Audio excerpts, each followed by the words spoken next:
I interviewed Stunner for Vegas recently. That's DaBaby's artist. And of course, a lot of the conversation was about DaBaby because DaBaby is like one of the biggest artists in the world right now. And he's like, yo, no one could say anything negative about DaBaby. You know, Vlad, name one negative thing about DaBaby. And I said, his temper. He has too short of a temper. And he was like, well, yeah, you could say that, but you know, but that's why people love him. People love the fact that he has a short temper and he wiles out and stuff like that. And I'm like, yeah, that's cool when you're an underground rapper. When you're at his caliber, when you're on Saturday Night Live and you got platinum albums, that's never going to work out well. And sure enough, like literally like 4 days after that happened, there was like that whole incident where the promoter, remember he... Oh, yeah, he got shorted on his bread and yeah, he got shorted like 10,000 and they like took his pants off and threw orange juice on him and took his phone, I guess, maybe put hands on him. Hold up, before you continue. What is it about DaBaby and beating the pants off a nigga? Like why when Baby put his hands on somebody, they pants just fall off? Like that's a hell of a punch or something this motherfucker got where it just shake your pants off. Like boom, boom, them shits just drop. Because clearly the first one in the store was ass out, right? Right, that dude Cam Colehart. Yeah. Off. Now he don't punch this motherfucker pants off. Like, goddamn. Shout out to DaBaby. It's a little scary to me. It almost seems like some prison shit. Like, almost seems like some prison shit to me. Like, okay. I mean, is he punching and they just falling, or are you punching and yanking them down as a disrespect at the end? I don't know. I think it's a yank. I'm pretty sure it's a yank at the end, and that sounds crazy when I say it. Also, so, pause. Yank at the end. Pause. Yeah, it's pretty crazy, and you know, and then just recently there was a situation where like, I guess this valet was filming DaBaby and like his daughter, and he told him not to, and he kept doing it. And he like, there's a video of him shoving the dude, and I'm like, yo, you can't just keep doing this at the level you're at. You can't keep doing it. So, and to me, it's interesting because it's like, okay, look, I get where you're coming from. Based on how you came up, if someone shorted you 10 G's, you got to put hands on them. You got to show everyone else that you can't just be shorted 10 G's or else everyone else will stop, will start stealing from you and so forth. I get it. When you have, when your whole knot is maybe 30 or 40 G's, 10 G's is a big percentage of that. You can't fuck with that, right?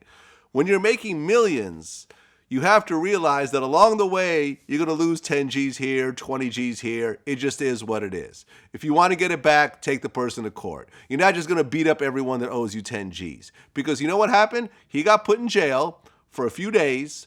During the course, he probably lost 100 G's. And he probably lost potentially millions over time because everyone sees this and says, maybe we're not going to do a Pepsi sponsorship. Maybe we're not going to have this guy perform at this big concert. We're cool. See, here's the thing. Like, you asking motherfuckers to, like, be masters of chess who are just used to working off of muscle memory. Okay? And what I mean by that is, like, no one's, like, thinking, this nigga short me 10 G's. If I do this, then that could happen. And then that can potentially, you see what I'm saying? That's a lot of like chess moves. That's like being a master chess player where like you're looking, 30 moves down the road and shit like that. You know what I mean? But when you're the type of person that's moving off muscle memory, meaning like if somebody punch you, you just automatically punch them back because that's what you're used to doing. You see what I'm saying? Then a lot of time, until you train yourself, you train your muscles differently, when you're put into those situations, you're going to sometimes react without even thinking. So if you're used to, that's how you act when a nigga short you, that's what the fuck you're going to do in that moment. Instead of, if you haven't trained yourself to say, wait, hang on, I'm a platinum artist now. I got to stop now and be this chess master and think about what can happen because things are different. Like in a perfect world, that is what you should do. But you got to understand certain habits are hard to break. You know what I mean? And Correct. if you spend your whole life just doing whatever, going like this, and then a motherfucker asks you to stop doing that, it's going to be hard.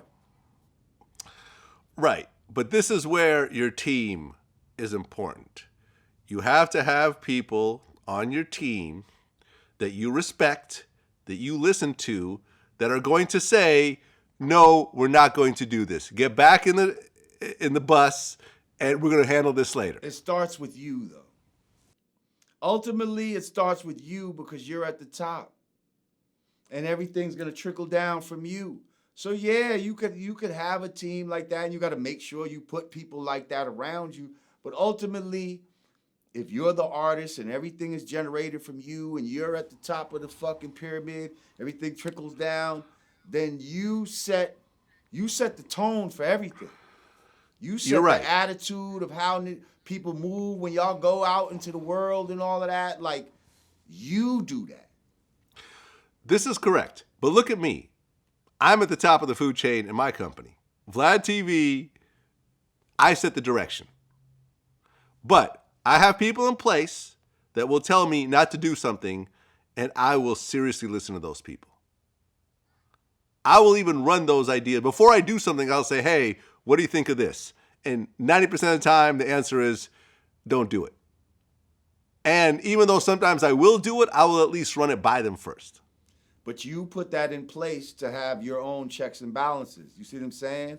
Some people purposely don't put those type of people there because they want to have that leeway to fuck off. I'm not saying that's what Baby's doing, but I'm just saying, like, for some people, you don't want that fucking voice of reason on your shoulder all the time. You want to be able to be like, you know what? I don't give a fuck. I'm going to just wild out, and it is what it is, and I'll just deal with the consequences, when it comes. And that's a lot of people's attitude in life. Fuck it. You know what I mean? Fuck it. I don't give a fuck. Like, how many times do you hear that? Like, I don't give a fuck.